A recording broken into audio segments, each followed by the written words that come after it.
เฮ้ยครับผมไม่ต้องบอกไปสู่ผู้สู่คนมันครับยั่วๆแต้มแรกแข่งมันพี่น้องเลย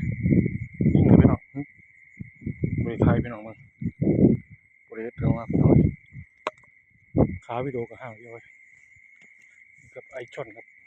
ตัวใหญ่กันโอ้พี่น้องฟังสั้นพี่น้องเลยฟังสั้นพี่น้องเลยนี่ครับแต้มแรกแข่งมันพี่น้องเลยนี่ครับเกากลางลำพี่น้องเลยกับแต้มแรกแข่งมันนี่ครับ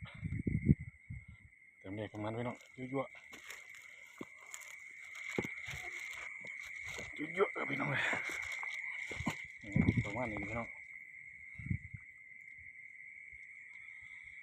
แต้มแรกแข่งมันพี่น้องเลยเยอะครับไอช่อนครับนี่ก็ขึ้นพี่น้องยุ่งกับหลายๆประมาณนี้พี่น้อง